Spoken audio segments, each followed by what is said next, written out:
L'iconographie des Égyptiens montre un pays cerné d'ennemis, asiates, libyens et africains. En harcelant le pays de Couche, ils ont fait naître un conflit qui durera des siècles.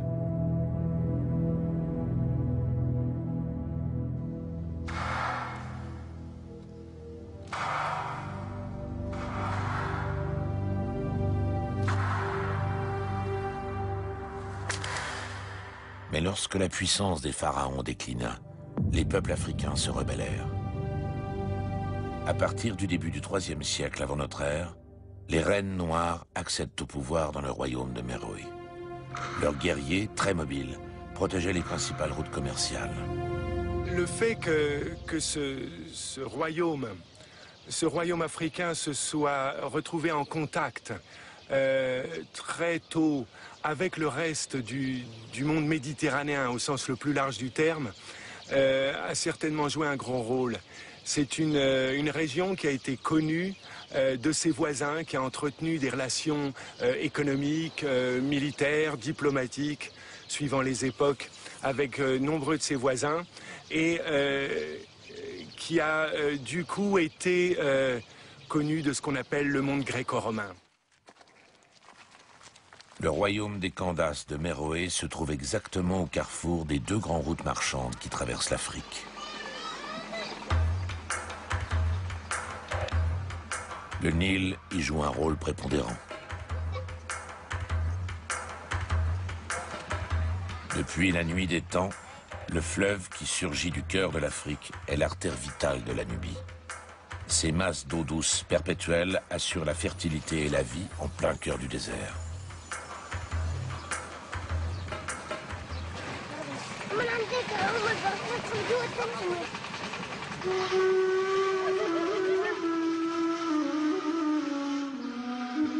L'oasis, de part et d'autre du Nil, s'étire tel un ruban vert à l'intérieur du désert.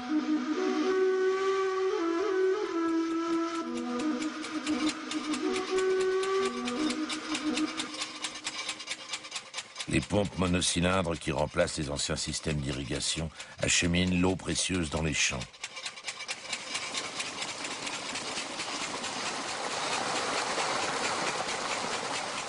Mais le quotidien des riverains n'a guère changé depuis le règne des Candaces. La vie est entièrement soumise à la présence de l'eau.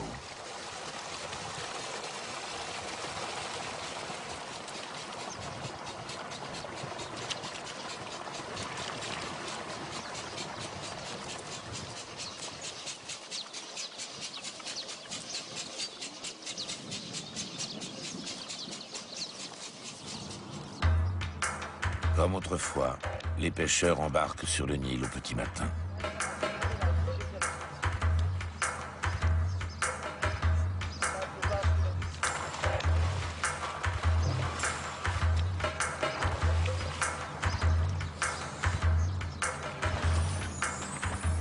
Aucune autre civilisation n'aurait pu se développer en Égypte et au Soudan sans le fleuve.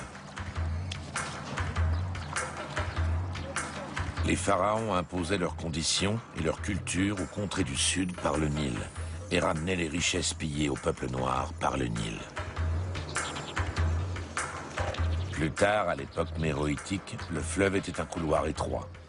Les peuples méditerranéens et africains y effectuaient des échanges commerciaux et culturels qui les enrichissaient mutuellement.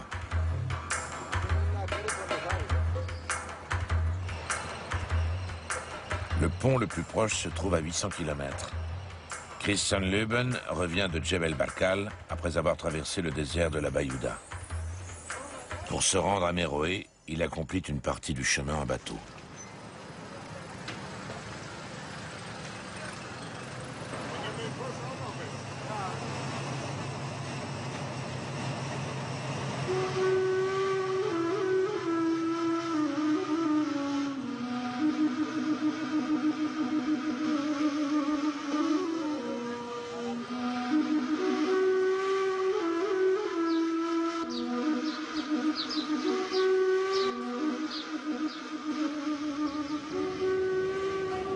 L'archéologue allemand se rend dans les nécropoles des reines noires, non loin de la capitale antique de Méroé.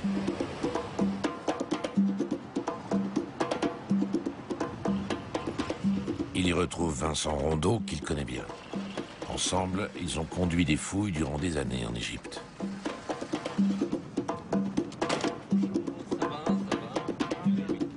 À 2000 km au sud de Gizeh, rencontre avec des formes familières, vieilles de 2000 ans.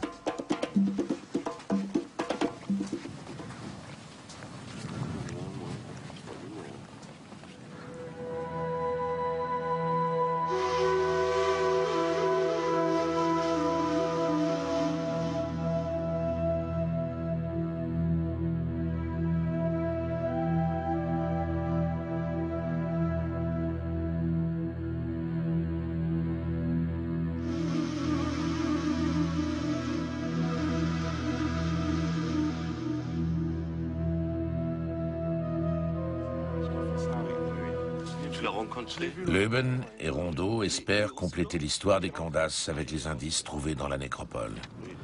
À l'époque, alors que l'Égypte était depuis longtemps sous le joug romain, Méroé était à l'apogée de sa puissance. À l'instar des pharaons, les Candace se faisaient inhumer dans des pyramides. En 700 ans, elles ont fait dresser dans leur nécropole plus de pyramides que les pharaons durant toute l'histoire plusieurs fois millénaire de l'Égypte.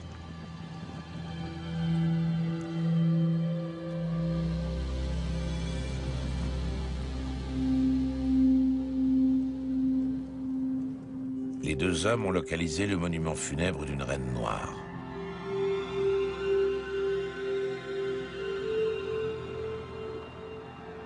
C'est la Candace Amani Shareto, qui est représentée ici en train de massacrer un groupe d'ennemis. Cette représentation a pour fonction de protéger magiquement sa tombe. Et elle est représentée aussi tenant des arcs, une lance, une épée. Tous ces insignes montrent l'importance de son rôle dans le système méroïtique du pouvoir. Les Candace, comme on le sait, les femmes de la famille royale jouent un rôle très très important dans le système méroïtique. Elles avaient un rôle durant le règne lui-même et surtout dans la transmission du pouvoir royal pour le Corée, l'empereur. Elles jouaient un rôle dans un système de matriarcat considérable. À la fin du 1er siècle avant Jésus-Christ, les Romains occupent l'Égypte.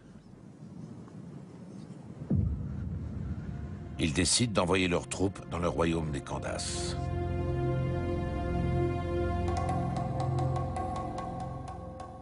Amenhotep Keto ne se laisse pas impressionner et tient fièrement tête à l'empereur Auguste. Les étudiantes en archéologie de l'université de Khartoum sont très fiers de leurs aïeuls noirs. Leur professeur, Intissar Eltsein, est spécialiste de la période méroïtique et des Candace.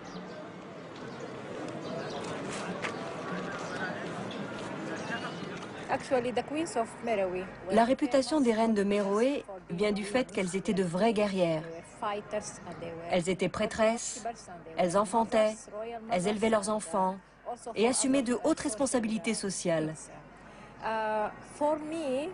Je les trouve particulièrement admirables et très majestueuses. La façon dont elles géraient le royaume repose sur des traditions ancestrales, des liens génétiques avec les royaumes africains.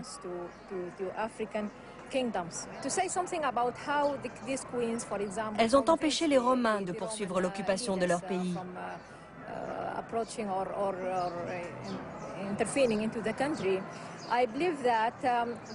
Elles ont démontré leur force, leur volonté de combattre. Et quand une femme dirige une armée avec une telle poigne, imaginez la volonté des hommes qui sont derrière.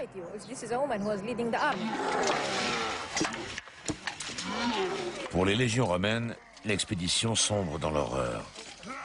Minés par la canicule, les soldats de Rome basés à l'extrême sud de l'Empire sont harcelés sans relâche. À Méroé, la capitale, les archéologues ont trouvé une tête de bronze de l'empereur Auguste. Peut-être s'agit-il d'un butin de guerre.